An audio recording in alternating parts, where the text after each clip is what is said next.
বন্ধ কারখানা চালু করতে বস্ত্র ও পাট মন্ত্রণালয়ের সঙ্গে প্রধানমন্ত্রীর বৈঠক।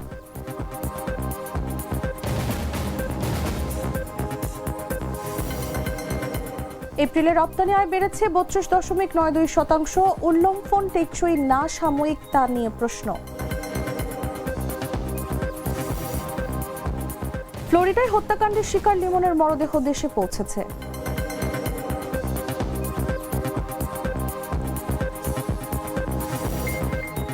পশ্চিমবঙ্গে নির্বাচনে চতুর্থ রাউন্ডে ব্যবধান আরও বাড়ালো বিজেপি, ভরাডুবির পথে তৃণমূল।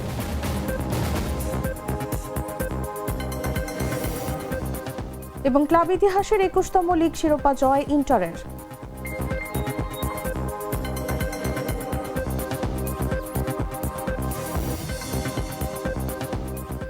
এতক্ষণ শুনছিলেন সংবাদ শিরোনাম। দর্শক আমন্ত্রণ দুপুর ৩টা নিউজে, সাথে আছি আমি তাসলিমা তিথি।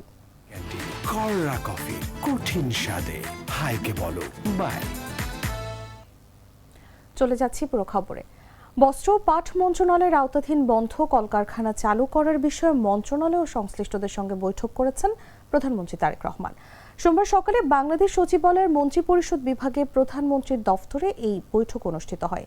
এ সময় বাণিজ্য, বস্ত্র ও পাট মন্ত্রণালয়ের মন্ত্রী খন্দকার আব্দুল মুক্তাদির, প্রধানমন্ত্রীর রাজনৈতিক এবং শিল্প বিষয়ক উপদেষ্টা রুহুল কবির রিজভী, বস্ত্র ও পাট মন্ত্রণালয়ের প্রতিমন্ত্রী শরীফুল আলম, বাংলাদেশ বিনিয়োগ উন্নয়ন কর্তৃপক্ষের নির্বাহী চেয়ারম্যান চৌধুরী আশিক মাহমুদ বিন হারুন সহ সংশ্লিষ্টরা উপস্থিত ছিলেন।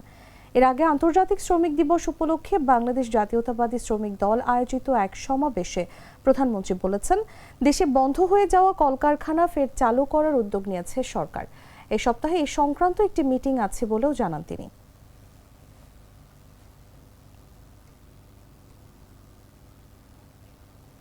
টানা ৮ মাসের পতনের পর এপ্রিলে বাংলাদেশের রপ্তানি আয়ে ৩২.৯২% প্রবৃদ্ধি দেখা গেছে, যা অর্থনীতিতে কিছুটা আশার আলো জাগিয়েছে। তবে এই প্রবৃদ্ধির পেছনে বৈশ্বিক চাহিদা পুনরুদ্ধারের পাশাপাশি ঈদ উল ফিতরের ছুটিতে আটকে থাকা চালান একসঙ্গে রপ্তানি হওয়ার প্রভাব রয়েছে বলে জানা গেছে। ফলে এটিকে নতুন চাহিদা বৃদ্ধির পরিবর্তে সময়গত সমন্বয়জনিত উল্লম্ফন বলছেন অনেক রপ্তানিকারক। সামগ্রিকভাবে চলতি অর্থ বছরে রপ্তানি আয় এখনও নিম্নমুখী প্রবণতায় রয়েছে, তাই এক মাসের এই প্রবৃদ্ধি দিয়ে স্থায়ী ঘুরে দাঁড়ানো নিশ্চিত বলা যাচ্ছে না। ইব্রাহিম হোসেন অভির পাঠানো তথ্যচিত্রে জাগো ডেস্ক রিপোর্টে। টানা ৮ মাসের পতনের পর হঠাৎ করেই এপ্রিলে বাংলাদেশের রপ্তানি আয়ে ৩২.৯২% প্রবৃদ্ধির সংখ্যাটা নিঃসন্দেহে চমকপ্রদ। $৩০০ কোটি থেকে বেড়ে $৪০০ কোটি পৌঁছানো এই উল্লম্ফন অনেকের কাছে অর্থনীতির ঘুরে দাঁড়ানোর ইঙ্গিত। তবে প্রশ্ন হচ্ছে, এই প্রবৃদ্ধি কতটা টেকসই? রপ্তানি উন্নয়ন ব্যুরো বলছে, এটি বৈশ্বিক চাহিদা পুনরুদ্ধার ও দেশের রপ্তানি খাতের স্থিতিস্থাপকতার প্রতিফলন। যুক্তরাষ্ট্র ও যুক্তরাজ্যের মতো বড় বাজারে যথাক্রমে ৪৩ ও ২৩% প্রবৃদ্ধিও সেই দাবিকে শক্তিশালী করে। একই সঙ্গে শীর্ষ ২০টি বাজারেই ইতিবাচক প্রবৃদ্ধি, যা বাজার বৈচিত্র্যের ইঙ্গিত দেয়। কিন্তু মাঠ পর্যায়ের বাস্তবতা ভিন্ন ছবি তুলে ধরছে। রপ্তানিকারকদের মতে, মার্চ মাসে ঈদ উল ফিতরের দীর্ঘ ছুটিতে উৎপাদন ও শিপমেন্ট কমে যায়।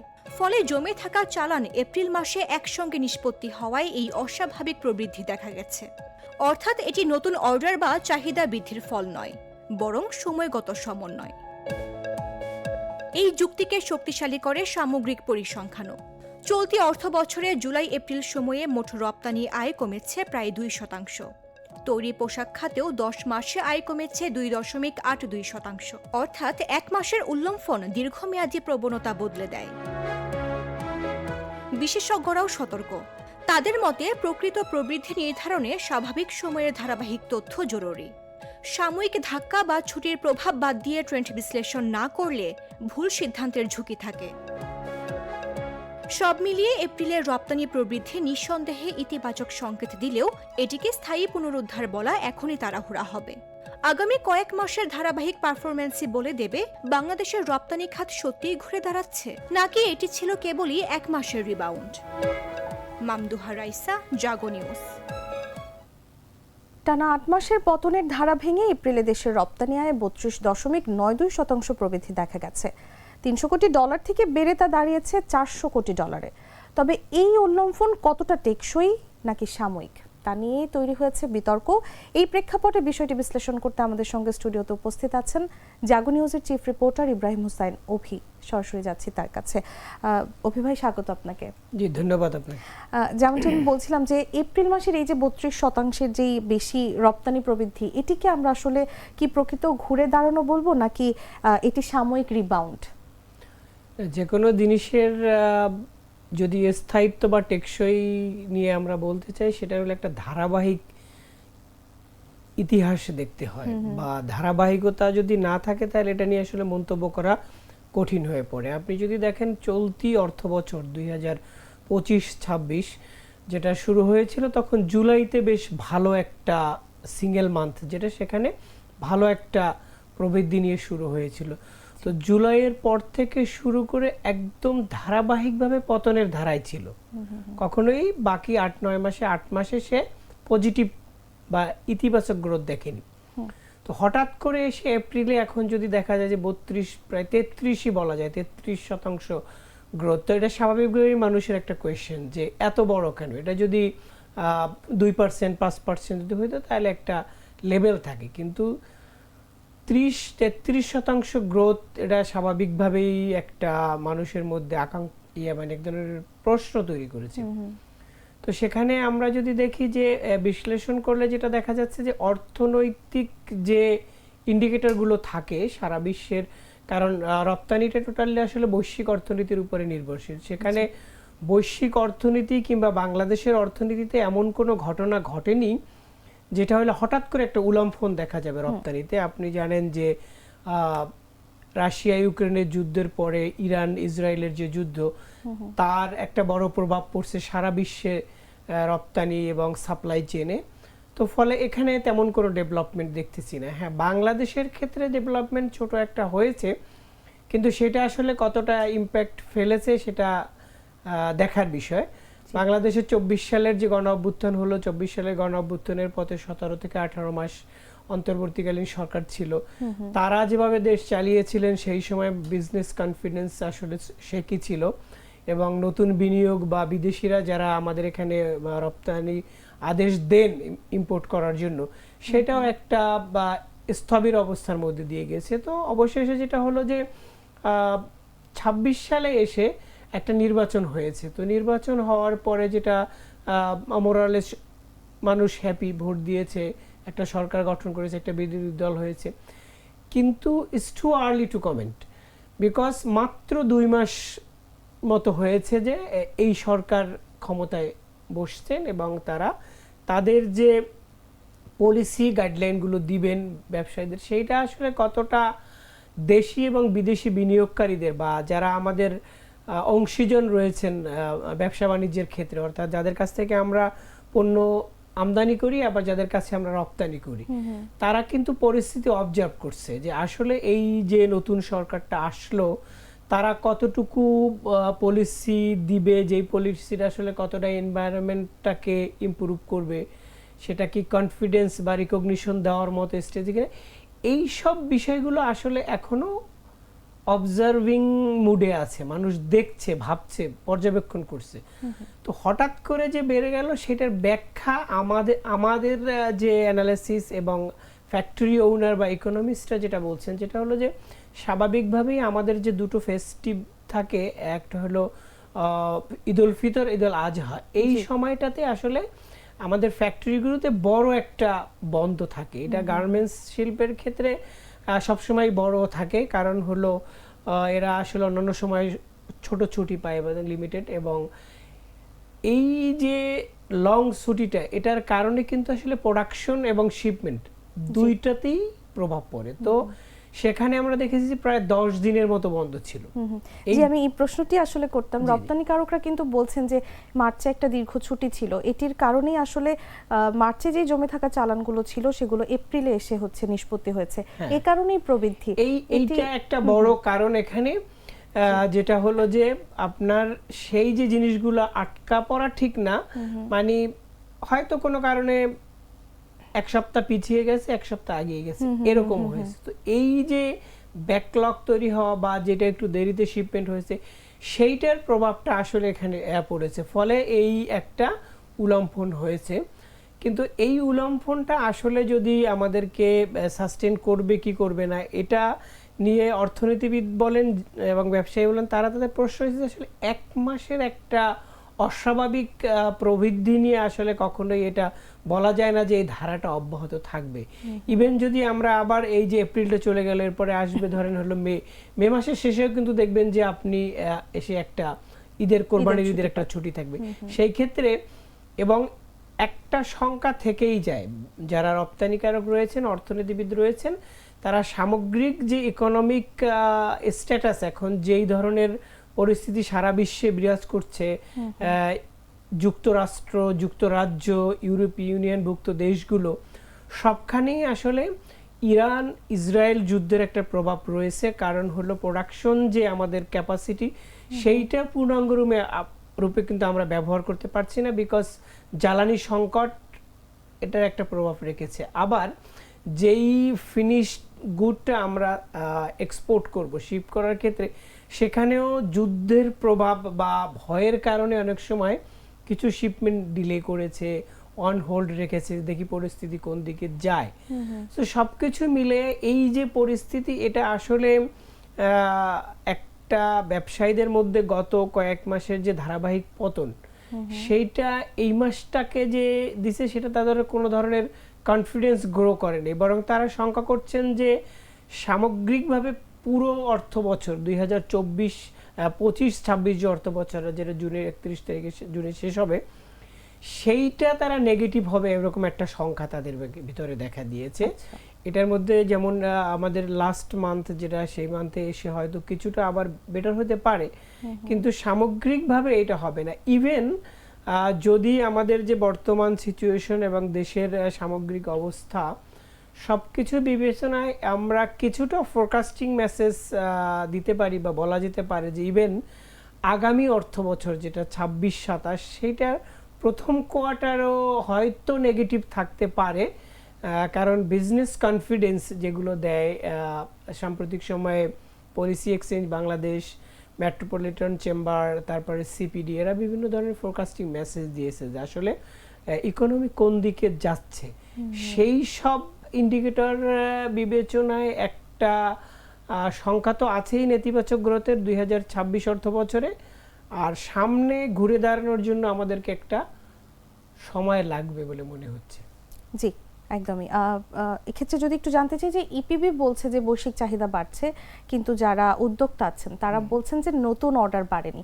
এই দুটি অবস্থানকে আপনি কিভাবে ব্যাখ্যা করবেন? এইটা আসলে একটা বা ভুল তথ্য দিয়ে মানুষকে আশান্বিত করা, বা এক ধরনের যেটা আমাদের হয়েছে অতীতে বাংলাদেশে, যে আপনি দেখবেন এক্সপোর্ট ডাটা নিয়ে বাংলাদেশ ব্যাংক, ইপিবি, এনবিআর এর ভিতরে একটা দোটানা এবং দুই ধরনের তথ্য দিয়ে, এক ধরনের মিস লিডিং তথ্য দিয়ে, এবং সেখানে কিন্তু আমরা দেখতে পেরেছি অবশেষে বাংলাদেশ ব্যাংকের হিসাব অনুযায়ী কারেকশন করতে হয়েছে। সেখানে প্রায় কয়েক বিলিয়নের পার্থক্য পরিলক্ষিত হয়েছে, যেটা কারেকশন করতে বাধ্য হয়েছে। তো এখন দেখেন, আমাদের যে একটা ট্র্যাডিশনস থাকে, যে কোনো ক্যালকুলেশনের একটা সিস্টেম থাকে, সেই ক্যালকুলেশনের সিস্টেমটা হয়েছে আমরা ইয়ার টু ইয়ার, অর্থাৎ 2026-এর যে অর্জন সেটা আমরা 25-এর সাথে তুলনা করি। তো এখানে দেখবেন এই গত কয়েক মাস ধরে বা চলতি অর্থ বছরে নতুন একটা ট্রেন্ড চালু করেছে এক্সপোর্ট প্রমোশন ব্যুরো। সেটা হলো যে তারা মার্চ মাসের সাথে ফেব্রুয়ারির কম্প্যারিজন করে।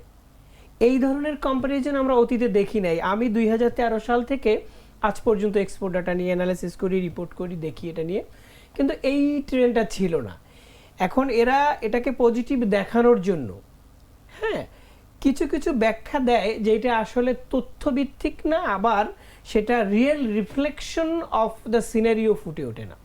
আপনি তারা কম্প্যারিজন দেখাচ্ছে যে আমাদের মার্চে কেমন ছিল তার সাথে আপনি সেখান থেকে একটা ব্যাখ্যা দিচ্ছে, আবার তারা বলতেছে যে এটা অর্ডারটা ঘুরে দাঁড়িয়েছে, এবং সামগ্রিক চাহিদা বেড়েছে। কিন্তু আপনি যদি দেখেন, আমরা যাদের সাথে কথা বলেছি, একজন এক্সপোর্টার যিনি অর্ডারটা রিসিভ করেন তিনি আসলে জানেন যে তার কতটা অর্ডার আছে।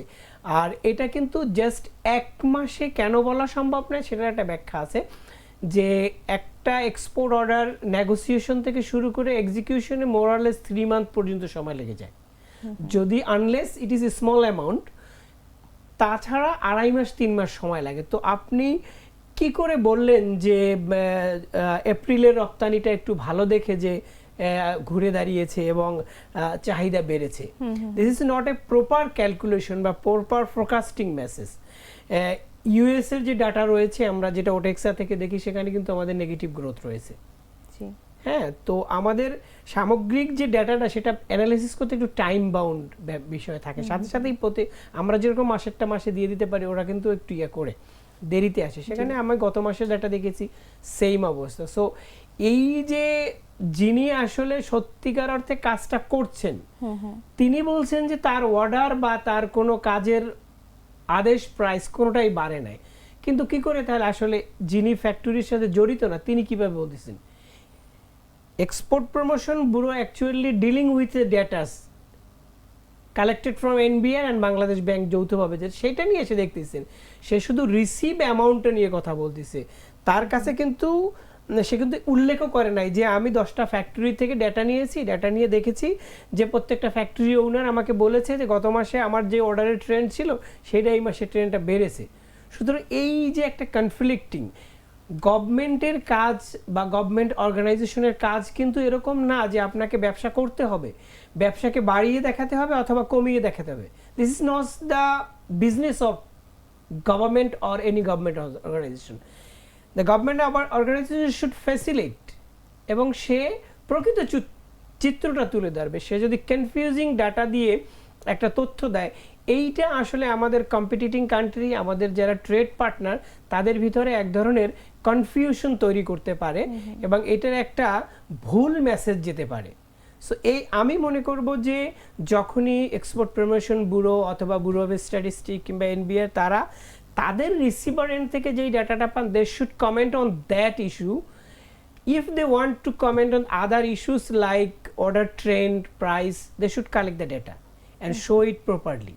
Unless there will be a confusion and the exporter and the other policymaker, they may lead another mislead guideline. আমি দেখতেছি যে আমার বাড়তেছে, তো আমি সেভাবে পলিসি নিব। যদি দেখি আমি কমতেছে, আমি সেভাবে পলিসি নিব। এই ধরনের কনফ্লিক্টিং এবং হাফ হার্টেড যে জিনিসগুলো, সেগুলো দেওয়া উচিত না। বরং আমি মনে করি আমাদের যে লাস্ট 8 মাস ধরে নেগেটিভ গ্রোথ হলো, সেই গ্রোথের পিছনের যে কারণগুলো কি ছিল, সেই কারণগুলো প্রপারলি আইডেন্টিফাই করা, সেখানে কি ধরনের ইনসেন্টিভ অথবা কি ধরনের পলিসি নেওয়া উচিত, সেগুলোর বিষয়ে export promotion bureau, commerce ministry, others যে এন্টিটিসগুলো রয়েছেন, তারা এখানে একটা সলিউশন দিতে পারে এক্সপোর্টারদেরকে এবং গভর্নমেন্টের কাছে এক ধরনের তথ্য দিতে পারে যে আমরা আমাদের যে প্রধান রপ্তানি, সেটা যদি আমরা ঘুরিয়ে ইতিবাচক ধারায় আনতে, তাহলে এই ধরনের কাজ করা উচিত। জি, একদমই। আমরা আলোচনা শেষ পর্যায়ে চলে এসেছি। শেষে যেটি জানতে চাইবো, দুঃখিত, সামনে আবারও ছুটি আমরা জানি এবং বৈশ্বিক অনিশ্চয়তা রয়েছে। যদিও আপনি উত্তর দিয়ে দিয়েছেন, তবুও যদি একটু আলাদা করে জিজ্ঞেস করি যে এই পরিস্থিতিতে আসলে আগামী কয়েক মাসে রপ্তানি প্রবণতা কেমন থাকতে পারে? না, এটা যেই ধরনের ট্রেন্ড দেখা যাচ্ছে, কারণ এটা হয়তো নতুন করে হঠাৎ বাড়বে না। আমি যেটা একটু আগেই বলে ফেলেছি, যেটা হলো যে এই মাসে যেই অর্ডারটা আমাদের শিফট হবে, ফিনিশ গুড হিসেবে আমরা এক্সপোর্ট করব, সেইটা কিন্তু 2 থেকে 3 মাস আগের অর্ডারের একটা প্রতিফলন। সুতরাং এখন যেহেতু আমাদের ম্যানুফ্যাকচারাররা বলছেন যে তাদের কাছে নতুন করে পণ্যের অর্ডার বাড়েনি বা প্রাইস এবং চাহিদা বাড়েনি, সেই ইন্ডিকেশন থেকে আমরা বলতেই পারি যে সম্ভাবনা রয়ে গেছে নেতিবাচক হওয়ার বছরটা। এবং যেই জিনিসটা করতে হবে, আগামী বছরের শুরুটা যদি আমরা ভালোভাবে শুরু করতে চাই, সেখানে সরকারের উচিত হবে যে এখনই এই যে মে এবং জুন এই 2 মাসে প্রপারলি অ্যানালাইসিস করে পলিসি স্টেপ নেওয়া, যে যদি ইনসেন্টিভের প্রয়োজন হয় তাহলে ইনসেন্টিভ দেওয়া, অথবা যদি অন্য কোনোভাবে কস্ট মিনিমাইজ করা যায়, যেটা আসলে নতুন অর্ডার এবং নতুন করে বায়ারদেরকে আমাদের দেশে বেশি অর্ডার প্লেস করার ক্ষেত্রে উদ্বুদ্ধ করবে। সেটা হতে পারে যে জ্বালানি নিরাপত্তা নিশ্চিত করা, তারপরে ব্যাংকের ঋণ কিংবা ব্যাংকের এলসি খোলার ক্ষেত্রে যে জটিলতার কথা ব্যবসায়ীরা অভিযোগ করেন, সেই জিনিসগুলোকে আসলে প্রপারলি অ্যাড্রেস করা। আর একটা জিনিস যেটা এনশিওর করতে হবে যে বাংলাদেশের যে ব্র্যান্ডিং, গত 2 বছর 2.5 বছরে আমাদের ব্র্যান্ডিংটা কিছুটা নেগেটিভ হয়েছে, কারণ এখানে মানুষ ব্যবসা করার ক্ষেত্রে কনফিডেন্স পায়নি এবং ব্যবসা করার ক্ষেত্রে দেশি বিদেশি বিনিয়োগের একটা নেতিবাচক ধারায় ছিলেন। এটা কিন্তু গিয়ার আপ। সো এই ক্ষেত্রে খুব দ্রুত আমি মনে করি রাষ্ট্রপ্রধান যিনি বা সরকার প্রধান রয়েছেন, তাদেরকে আসলে গ্লোবাল যে বায়ার এবং আমাদের যে ট্রেড পার্টনার আছেন, তাদেরকে একটা মেসেজ দেওয়া যে আমরা আমাদের যে অতীতের যে একটা ডালনেস, আমাদের যে একটা ক্রিটিক্যাল সময় ছিল, সেই সময়টার থেকে আমরা উত্তরণ ঘটাতে যাচ্ছি। আমাদের একটু সময় লাগছে, বাট আমরা উই ক্যান এনশিওর দ্যাট যে আমরা all the issues need to address, আমরা এটা প্রপারলি অ্যাড্রেস করব এবং আমরা ব্যবসায়ীদেরকে যত ধরনের সুবিধা আমাদের উইদিন লিমিটস দেওয়া সম্ভব সেটা দিব এবং এখানে ব্যবসা করার ক্ষেত্রে নিরাপত্তার যে বিষয়টা রয়েছে সেটা এনশিওর করব। এটা যদি দেওয়া হয় তাহলে আমি মনে করি যে আমাদের যে সামনের অর্থবছর শুরু হয়েছে সেটা ঘুরে দাঁড়াতে পারে। তবে শেষ যে কথাটা বলতে চাচ্ছি, ব্যাংকিং চ্যানেলের যে দুর্বলতা রয়ে গেছে, ব্যাংকিং ব্যবস্থা নিয়ে যে ধরনের শঙ্কা এবং মানুষের ভিতরে যে ভীতি কাজ করছে, ব্যবসায়ীদের অনেক টাকা আটকা পড়ে আছে, অনেক ব্যাংকে 5টা ব্যাংক মার্জ হয়েছে, সেইটার ভবিষ্যৎ অনিশ্চিত এক ধরনের, এই জিনিসগুলো খুব দ্রুতই আসলে সমাধান করে এক ধরনের কনফিডেন্স দিতে হবে ব্যবসায়ীদের মাঝে, যেটা আসলে ডেসিমিনেট হবে আমাদের বৈশ্বিক যারা পার্টনার আছে তাদের। তাহলে আশা করতে পারি যে আমরা হয়তো ফার্স্ট কোয়ার্টারের শেষের দিকে রপ্তানি ঘুরে দাঁড়াবে। জি, আমাদেরও তাই প্রত্যাশা থাকবে যে রপ্তানি ঘুরে দাঁড়াক। আপনাকে অসংখ্য ধন্যবাদ আমাদের সময় দেওয়ার জন্য। দর্শককে ধন্যবাদ আমাদের সাথে থাকার জন্য। দর্শক, কথা বলছিলাম জাগো নিউজের চিফ রিপোর্টার ইব্রাহিম হোসেন অভির সঙ্গে। এবারে চলে যাচ্ছি অন্যান্য সংবাদে। যুক্তরাষ্ট্রের ফ্লোরিডার হত্যাকাণ্ডের শিকার বাংলাদেশি শিক্ষার্থী জামিল আহমেদ লিমনের মরদেহ দেশে এসেছে। সোমবার সকাল 8:47 এমিরেটসের একটি ফ্লাইটে ঢাকার হযরত শাহজালাল আন্তর্জাতিক বিমানবন্দরে পৌঁছেছে তার মরদেহ। শাহজালাল বিমানবন্দর সূত্র জানায়, সকাল 10টার দিকে লিমনের মরদেহ শাহজালাল বিমানবন্দরের 8 নম্বর গেট দিয়ে বের করা হয়। তখন মরদেহ গ্রহণ করেন তার পরিবারের সদস্যরা। এ সময় তারা কান্নায় ভেঙে পড়েন। পরে জামিল আহমেদ লিমনের মরদেহ গ্রামের বাড়ি জামালপুরে নিয়ে যাওয়া হয়েছে। সেখানে জানাজা শেষে তাকে দাফন করা হবে। এর আগে গেল 16 এপ্রিল সাউথ ফ্লোরিডা বিশ্ববিদ্যালয়ের 2 বাংলাদেশি পিএইচডি শিক্ষার্থী জামিল আহমেদ লিমন এবং নাহিদা সুলতানা বৃষ্টি নিখোঁজ হন। এর 8 দিন পর 24 এপ্রিল জামিলের মরদেহ উদ্ধার করে পুলিশ। 2 শিক্ষার্থী খুনের ঘটনায় জামিলের রুমমেট হিশাম আবু ঘেরহেকে গ্রেফতার করেছে পুলিশ।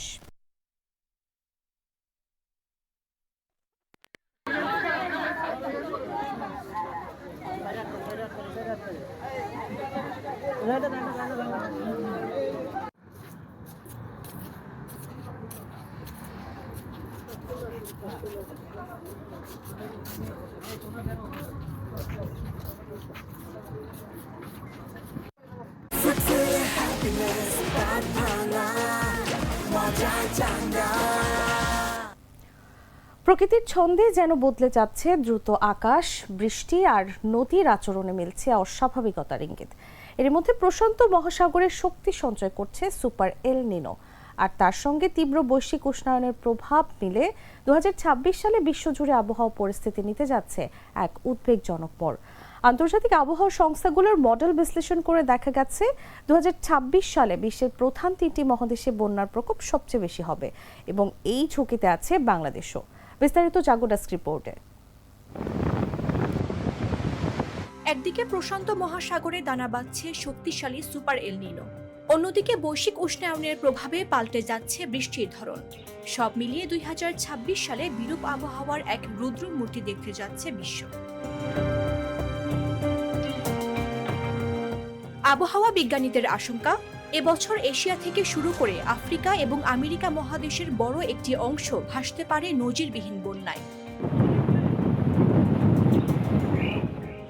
আন্তর্জাতিক আবহাওয়া সংস্থাগুলোর মডেল বিশ্লেষণ করে দেখা গেছে 2026 সালে বিশ্বের প্রধান 3টি মহাদেশে বন্যার প্রকোপ সবচেয়ে বেশি এবং এই ঝুঁকিতে আছে বাংলাদেশও।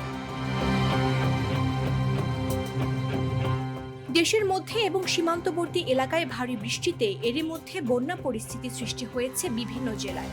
পূর্বাভাসে বলা হয় ৩০ এপ্রিল থেকে ৭ মে পর্যন্ত উত্তর পূর্বাঞ্চলের হাওর অববাহিকা ও উজান এলাকায় স্বাভাবিকের চেয়ে বেশি বৃষ্টিপাত হতে পারে। এর ফলে সুরমা, কুশিয়ারা, ধনু, বাউলাই ও ভোগাই কংস সহ প্রধান নদীগুলোর পানি বাড়তে পারে। এতে নেত্রকোনা জেলার হাওর সংলগ্ন নিম্নাঞ্চলে বন্যা পরিস্থিতির অবনতি এবং সিলেট, সুনামগঞ্জ, মৌলভীবাজার ও হবিগঞ্জ জেলার নিম্নাঞ্চলে নতুন করে বন্যা পরিস্থিতি সৃষ্টি হওয়ার আশঙ্কা রয়েছে। ভয়াবহ বন্যা হতে পারে উত্তর পূর্ব ভারতের আসাম, মেঘালয় এবং উত্তর ভারতের বিহার ও উত্তরপ্রদেশে। এছাড়া মুম্বাই ও চেন্নাইয়ের মতো বড় শহরগুলো অতিবৃষ্টির কারণে তলিয়ে যাওয়ার আশঙ্কায় রয়েছে। এই তালিকায় আছে পাকিস্তান, ইন্দোনেশিয়া ও থাইল্যান্ডও। আফ্রিকা মহাদেশের নাইজেরিয়ায় ৩২টি রাজ্যের একটি বিশাল অংশ প্লাবিত হওয়ার ঝুঁকিতে রয়েছে। হর্ন অফ আফ্রিকা অঞ্চল এল নিনোর প্রভাবে অক্টোবর থেকে ডিসেম্বরের মধ্যে অস্বাভাবিক বৃষ্টির আশঙ্কা রয়েছে। এছাড়াও দক্ষিণ আফ্রিকা ও জাম্বিয়ার মতো কৃষি প্রধান অঞ্চলগুলো অতিবৃষ্টির কবলে পড়তে পারে, যা খাদ্য নিরাপত্তার জন্য বড় হুমকি হয়ে দাঁড়াবে। এছাড়াও রেকর্ড পরিমাণ বৃষ্টির পূর্বাভাস রয়েছে ব্রাজিলে। আটলান্টিক ও উপসাগরীয় উপকূলীয় অঞ্চলে সমুদ্রপৃষ্ঠের উচ্চতা বৃদ্ধির ফলে হাইটাইড ফ্লাডিং বা জোয়ারজনিত বন্যার দিন সংখ্যা এবছর উল্লেখযোগ্যভাবে বাড়বে। এল নিনোর সরাসরি প্রভাবে প্রশান্ত মহাসাগরীয় উপকূলে ভারী বর্ষণ ও উপকূলীয় বন্যার উচ্চ ঝুঁকি রয়েছে।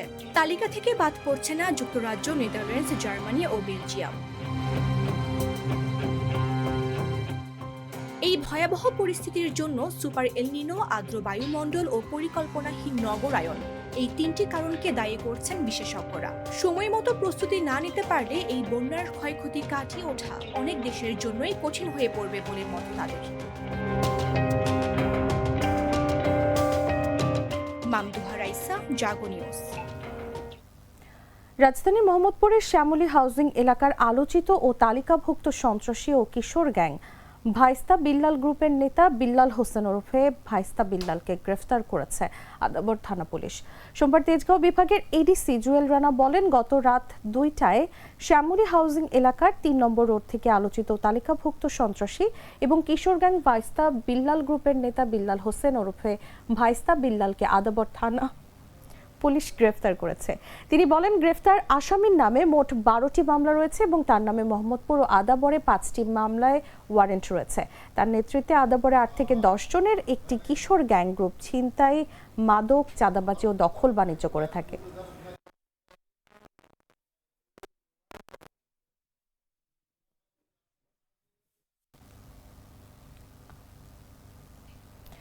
পটুয়াখালী শহরের পিটিআই এলাকার একটি বসত ঘরের স্টিলের দরজা কেটে নিয়ে যাওয়ার অভিযোগ উঠেছে স্থানীয় স্বেচ্ছাসেবক দলের এক নেতার বিরুদ্ধে। জমি নিয়ে দীর্ঘদিনের বিরোধের জেরে গত ২রা মে এই ঘটনা ঘটে বলে দাবি করেছে ভুক্তভোগী পরিবার। এ ঘটনায় থানায় লিখিত অভিযোগ দায়ের করা হয়েছে। ভুক্তভোগী ফারুক হাওলাদার জানান, তিনি বাসায় না থাকাকালে প্রতিপক্ষের লোকজন ঝালাই কাটার মিস্ত্রি এনে ঘরের দরজা কেটে নিয়ে যায় এবং ভেতরে থাকা তার পরিবারের সদস্যদের বেঁধে রাখে। এ সময় ঘরে থাকা প্রায় ৫ লাখ টাকা লুট করা হয় বলেও তিনি অভিযোগ করেন। সামাজিক যোগাযোগ মাধ্যমে ছড়িয়ে পড়া সিসিটিভি ফুটেজে স্বেচ্ছাসেবক দলের পরিবেশ বিষয়ক সম্পাদক জহিরুল ইসলাম লিটনকে ঘটনাস্থলে উপস্থিত থাকতে দেখা যায়। তবে তিনি অভিযোগ অস্বীকার করে বলেন, তিনি পারিবারিক বিরোধে কেবল দেখতে গিয়েছিলেন। স্বেচ্ছাসেবক দলের সাধারণ সম্পাদক জানান, বিষয়টি খতিয়ে দেখা হচ্ছে। দোষ প্রমাণিত হলে সাংগঠনিক ব্যবস্থা নেওয়া হবে। পটুয়াখালী সদর থানার ওসি বলেন, অভিযোগ পেয়েছি, সিসিটিভি ফুটেজ সহ তদন্ত চলছে।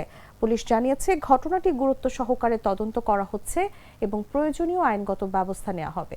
এলাকায় এই ঘটনাকে ঘিরে চাঞ্চল্যের সৃষ্টি হয়েছে।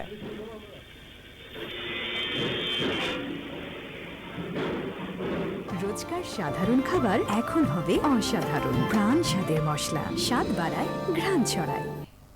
জানাবো আন্তর্জাতিক সংবাদ।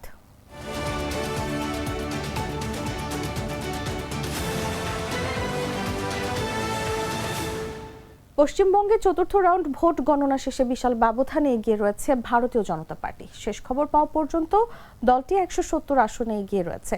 বিপরীতে ক্রমেই পিছিয়ে পড়ছে মমতা ব্যানার্জির দল তৃণমূল কংগ্রেস। তৃতীয় রাউন্ড শেষে তৃণমূল ১১৭ আসনে এগিয়ে থাকলেও ৪র্থ রাউন্ড শেষে সেই সংখ্যা নেমে এসেছে ১০৩-এ। এছাড়া বাম দল সিপিএম 2টি এবং ভারতীয় জাতীয় কংগ্রেস এগিয়ে রয়েছে 1টি আসনে। পশ্চিমবঙ্গের বিধানসভায় মোট আসন সংখ্যা 294টি, সেখানে সংখ্যাগরিষ্ঠতার জন্য প্রয়োজন 148টি আসন। একটি আসনে নির্বাচন স্থগিত হওয়ায় এদিন 293টি আসনের ফল ঘোষণা করা হবে। এর আগে 2021 সালের পশ্চিমবঙ্গ বিধানসভা নির্বাচনে তৃণমূল কংগ্রেস জিতেছিল 215টি আসন। বিজেপির ঝুলিতে ছিল 77টি আসন এবং বাকি 2টি আসন পেয়েছিল অন্যরা।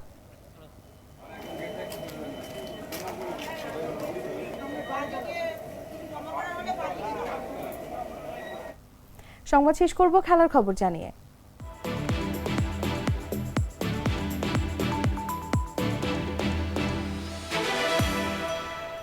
বছরখানেক আগেও হতাশায় জর্জরিত ছিল ইন্টার মিলান ক্লাবটি, কিন্তু সুসময় ফিরে আসতে মোটেও সময় লাগেনি। নতুন কোচের অধীনে আধিপত্য দেখিয়ে ক্লাবটি জিতে নিল সিরি আ শিরোপা। রোববার সান সিরোতে পারমারকে 2-0 গোলে হারিয়ে লিগ শিরোপা নিশ্চিত করে ইন্টার। এটি তাদের ইতিহাসের 21তম শিরোপা। প্রথমার্ধের শেষ মুহূর্তে মার্কোস থুরামের নিখুঁত ফিনিশ দলকে এগিয়ে দেয়। এরপর দ্বিতীয়ার্ধে হেনরিক মিখিতারিয়ানের গোলে জয় নিশ্চিত হওয়ার সঙ্গে সঙ্গে শিরোপাও নিজেদের করে নেয় ইন্টার। 3 ম্যাচ বাকি থাকতেই শিরোপা জেতার সময় দ্বিতীয় স্থানে থাকা গত আসরের চ্যাম্পিয়ন নাপোলির চেয়ে 12 পয়েন্ট এগিয়ে ইন্টার, আর 3-এ থাকা এসি মিলানের চেয়ে এগিয়ে 15 পয়েন্ট। সবশেষ মৌসুমের স্মৃতি মোটেও সুখকর নয় ইন্টারের জন্য। সেসব দুঃসহ যন্ত্রণা ভুলে ঘুরে দাঁড়ানোর পেছনে মূল অবদান রেখেছেন কোচ ক্রিস্টিয়ান কিভু। দলটিকে নতুন করে গড়ে তুলে আত্মবিশ্বাস ফিরিয়ে এনেছেন এই সাবেক ইন্টার খেলোয়াড়।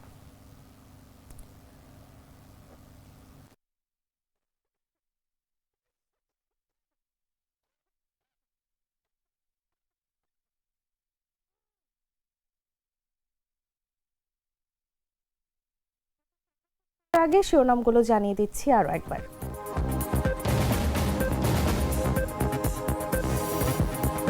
বন্ধ কারখানা চালু করতে বস্ত্র ও পাট মন্ত্রণালয়ের সঙ্গে প্রধানমন্ত্রীর বৈঠক।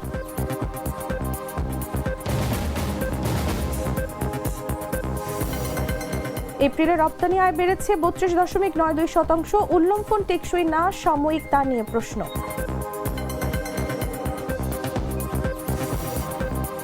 ফ্লোরিডায় হত্যাকাণ্ডের শিকার লিমনের মরদেহ দেশে পৌঁছেছে।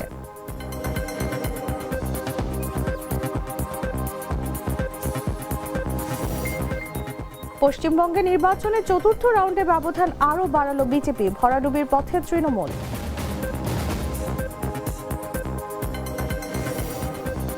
এবং ক্লাব ইতিহাসের 21তম লিগ শিরোপা জয় ইন্টারের।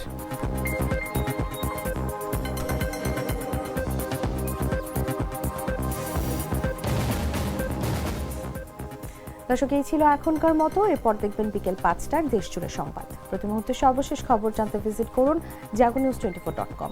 ফলো করুন আমাদের ভেরিফাইড ফেসবুক পেজ এবং সাবস্ক্রাইব করুন জাগো নিউজের ইউটিউব চ্যানেল। ধন্যবাদ সবাইকে।